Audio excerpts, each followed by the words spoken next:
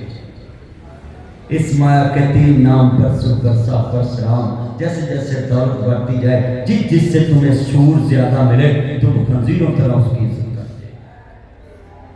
سور کو پہچان نہیں ہوتی حلال حرام کی، اور تم نے اپنے بہنوئی کو بہن دے کر صرف اس کی عزت دولت کی بنیاد پہ کی۔ مشورہ بھی امیر بہنوئی سے لیتے ہو،